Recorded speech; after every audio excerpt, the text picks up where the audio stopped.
lessons of the firsts. As-sabiqun al-awwalun, the first companions, the first to stand with the Prophet ﷺ in the wake of many difficult circumstances and who sacrificed their lives. And I mentioned 2 weeks ago that I was going to save one companion for a khutbah. We spoke about what is known as Hadithatul Raji', so consider this a bonus session. Hadithatul Raji' was the massacre of 6 or 10 unsuspecting companions in the wake of Uhud alongside Bi'r Ma'una, in which over 70 companions were massacred after Uhud, and that caused great devastation to the Prophet ﷺ. And we've spoken about 5 of the 6. We spoke about Asim ibn Thabit, we spoke about Khalid ibn Bukayr, we spoke about Abdullah ibn Tariq, we talked about Khubayb ibn Adi, and we spoke about Zayd ibn Dathina radiyallahu ta'ala anhum ajma'in. And we left out this one companion, and as I mentioned, we are going to speak about him today bi'idhnillahi ta'ala. And his name is Martad ibn Abi Martad radiyallahu ta'ala anhuma. Martad ibn Abi Martad. And the reason why he is such an interesting character is because he offers yet another complexity to the situation of these early Muslims who immediately found themselves in situations in which they had to negotiate their taqwa with difficulties that were arising in real time. And so you have this companion, radiyallahu ta'ala anhu, and I won't go into too much detail because it is khutbatul Jum'ah. Marthad and his father were both actually Meccan, and they became Muslim together. And Marthad was a handsome, well-built young man. And he was someone who immediately dedicates himself to the Prophet ﷺ. He was a Halif of Hamza radiyallahu ta'ala anhu in Mecca, an ally of Hamza ibn Abdul Muttalib in Mecca.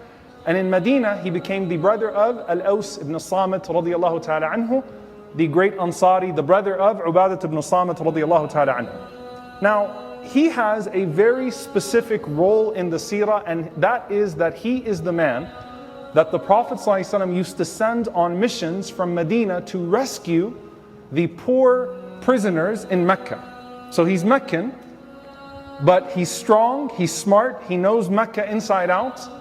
And the Prophet ﷺ gives him this task where he will send him to Medina on multiple missions, send him from Medina on multiple missions. He'll basically park his camel in a place called Al-Idkhir, or his horse, or whatever it is that he was using to transport the prisoners. He goes deep into Mecca, rescues someone, brings them back, and then takes them back to Medina. Talk about a noble man. Talk about the courage that he has to have to be able to do that. So this hadith is in At-Tirmidhi, the story of his. And it's narrated that كان رجلا يحمل الأسرى من مكة حتى يأتي بهم المدينة, that Amr ibn Shu'ayb radiyallahu ta'ala anhu narrates from his father, from his grandfather, that there was a man from Mecca that used to go to Mecca from Medina and rescue the prisoners on behalf of the Prophet sallallahu alaihi wasallam. And on one of these trips, كانت امرأة بغيا بمكة يقال لها عناق. There was a woman that didn't have the best reputation in terms of what she would do. So she was an adulteress. Basically, she was someone who was known in Mecca for a very particular sin, the sin of zina. But then the hadith has a twist to it. وَكَانَتْ صَدِيقَةً لَهُ. She was, prior to the days of Islam, his friend. And his friend clearly has different connotations here. He knew her well in the days of Jahiliyyah, in the days of ignorance before he became Muslim. He used to have a relationship with her, and he hadn't spoken to her since he became Muslim. And Marthad is in Mecca on one of these missions from the Prophet ﷺ, and he narrates the story in first person. It's an authentic hadith. He says, so I came to the walls of Mecca on a well moonlit night. So there was more light in this particular night from the moon than other nights. And he said that I found myself in the situation, فَأَبْصَرَتْ سَوَادَ ظِلِّي. She noticed me by my shadow. Meaning, she knew him so well that just his silhouette alone was enough to let her know that that was Marthad. So Anaq called out to him and said, Marthad, Marthad. She called out multiple times. And he's on a mission here, right? If he gets compromised here, he's dead. So Marthad comes up to her And he says, yes, it's Martad. And Anaq says, Ya marhaba wa ahla, halumma fabit indana al-layla. Welcome back to Mecca, O Martad, come spend the night with me. He has a snap judgment to make here. There isn't just zina, but this is the test of Yusuf alayhi salam as well. It's zina or potential death. It's adultery or death. He has a million excuses that he could make right now for himself. And he actually does have an attachment to her from before. So the attachment is there, the threat is there, and if he does not respond to her, then what could she do? She could then really compromise his security. But he responds to her, and he says, Ya Anaq, harram Allah zina. Anaq, listen, I'm a Muslim now. I don't do that anymore. And Allah has made zina haram. Allah has made adultery haram. So what does she do? Martad says that she says, bi'a'la sawt. She screams out, Ya Ahl al-Khiyam, O people of the tents, the man who's been stealing your prisoners is here. So his security immediately becomes compromised. Martad says, so I immediately ran away. And he said, 8 people pursued me. And he said, until I found, and it was nighttime, until I found a cave, and I got into this cave. And he said, technically speaking, they found me. Now subhanAllah, the hadith is very explicit. قَالَ حَتَّى قَامُوا عَلَى رَأْسِي فَبَالُوا فَطَلَّ بَوْلُهُمْ عَلَى رَأْسِي. He says that until they were right above me, and when one of them urinated, the urine hit my head. I was that close. You can imagine the fear that he has. I'm dead. I'm dead. They're right there. But he says, miraculously, أَعْمَاهُمُ اللَّهُ عَنِّي. Allah subhanahu wa ta'ala blinded them from actually seeing me. I mean, they were right there, right on top of me. They could have taken me. Allah, who protected the Messenger ﷺ in the cave of the Hijrah, protected Martad radiallahu ta'ala anhu. So Martad said they left. Alhamdulillah. Then he said what? He said, so I went back into Mecca. And I rescued the prisoner that the Prophet ﷺ sent me to rescue, because I didn't want to go back to the Prophet ﷺ empty-handed. This is taqwa in and of itself. Could have come back to the Prophet ﷺ and say, I got caught. Things got messy. He said, I went back. And he said, and I got the prisoner. And he said, and this prisoner happened to be a particularly heavy prisoner. So he exhausted me. I carried him out of Mecca, and people already knew that I was somewhere around. So there's a high alert for me. And I carried him, and I got to Idkhir. And he said, and I unshackled him. And I put him on my camel, and we made our way back to Medina. He gets to the Prophet ﷺ, and he tells the Prophet ﷺ what happened. Now, of all of the things that you think he might ask the Prophet ﷺ, here's something that makes his story the most interesting, and this is why you find the commentary of the ulama on it. This woman, Anaq, just tried to have him killed. And what does Martad ask the Prophet ﷺ? He says, Ya Rasulullah, ankihu anaqa. Can I go back and marry her? Ya Rasulullah, can I go back and ask her to marry me? Now subhanAllah, this shows you, by the way, that Islam was difficult on these people in so many different ways, right? Suddenly they had a lifestyle change. They were used to zina, they were used to khamr, they were used to alcohol, adultery, they were used to partying, they were used to so many different things. But now Islam comes and makes all of that haram in an instant. And he's a noble man, and this woman just tried to do that to him, but his heart was still attached to her.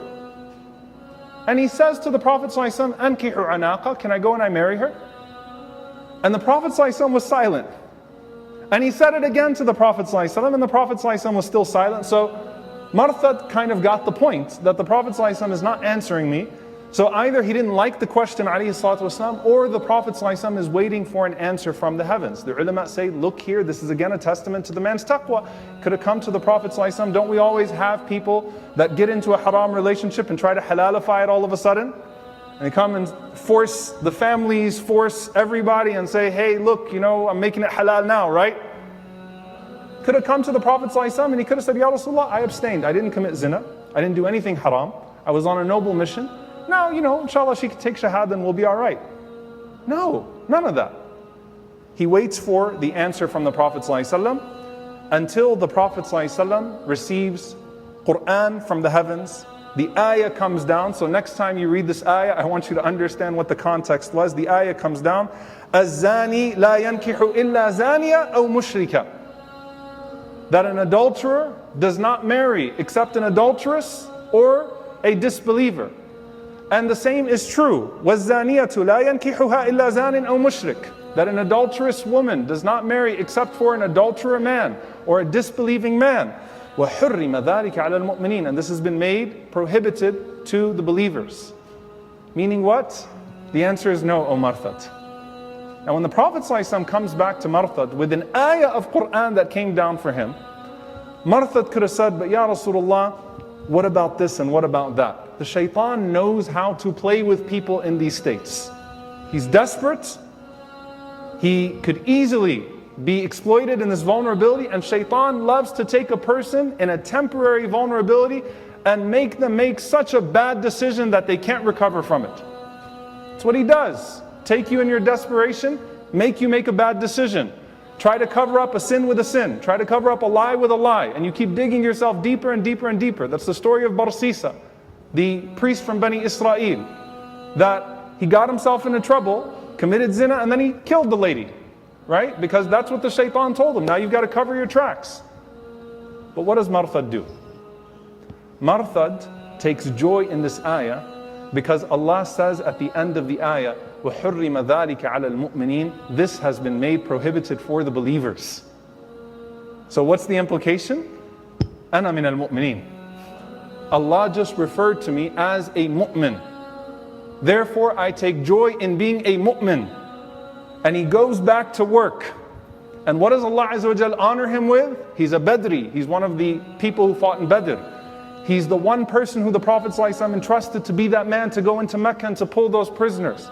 He fights in Uhud and he becomes one of the greatest shuhada, because that class of the shuhada of Al-Raji' are some of the most special and beloved companions to the Prophet ﷺ. Dear brothers and sisters, the ulama say about this story, subhanallah, that Martad checks many boxes that were otherwise theoretical to us. And as we continue on Tuesday nights, inshallah ta'ala, we're going to talk about the murderers of Raji' and their tawbah. But Martad checks many of them. And one of the things that we learn from his story that is incredibly beneficial and useful is that when the Prophet ﷺ talks about the 7 people shaded under the throne of Allah subhanahu wa ta'ala, all 6 of the categories that the Prophet ﷺ mentions of the 7 are categories of ihsan, categories of people that did an extra act of good when they found themselves in a situation. They beautified their deeds. And there's one person who was a man that was called to zina, da'atu imra'a dhata hasabin wa jamal, who was called to adultery by a woman of power and a woman of beauty, and he said, Inni akhafullah, I fear Allah. And Allah places him in that category, under the throne of Allah subhanahu wa ta'ala, under the shade of Allah subhanahu wa ta'ala on the Day of Judgment. Dear brothers and sisters, the ulama say that is the one category of the 7 that is a category of taqwa, not a category of ihsan. A category of being God-fearing, not necessarily a category of doing extra for the sake of Allah subhanahu wa ta'ala. And why is that significant? Because when you are in a situation in which you are most vulnerable, in which you are most desperate, that is the easiest time for shaitan to play in your mind and to tell you, now you can twist a bit, now you can bend a bit, now this sin will save you, now you can do this, now you can do that. You've got to do this now, you've already done this. And he'll sink you and sink you and sink you. But what does Allah subhanahu wa ta'ala say? وَمَنْ يَتَّقِ اللَّهَ يَجْعَلْ لَهُ مَخْرَجًا. Whoever fears Allah, Allah will make a way out for them. Whoever has taqwa of Allah, Allah will make a way out for them. That shaitan tells you that if you abide by Allah subhanahu wa ta'ala's way after having abandoned it or finding yourself in a difficult situation, taqwa in those circumstances is so much more beloved to Allah subhanahu wa ta'ala than the regular circumstances. You know how relevant this is to so many of the situations we see happening with the youth right now? To so many of the situations of people that get caught into a bad situation. And what do? They make it worse. They make the situation permanent by their sins. You know how many times it happens with, because it's not just a person, it's also a drug. It's also something else that you get attached to. The only way you can escape is this. If you were to talk to the many young people right now that have passed away, may Allah subhanahu wa ta'ala forgive them and make it easy for their parents because of an accidental overdose. And you could hear from them, what were you thinking in those last moments? You know how many people find themselves exploited? Because a desperate mind is the devil's playground. And it's at that moment that if you can say, Inni akhafullah, no, I fear Allah. Attaqullah, I fear Allah.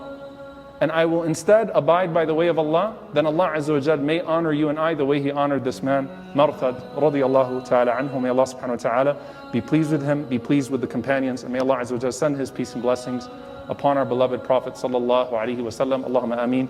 أقول قولي هذا واستغفر الله لي ولكم.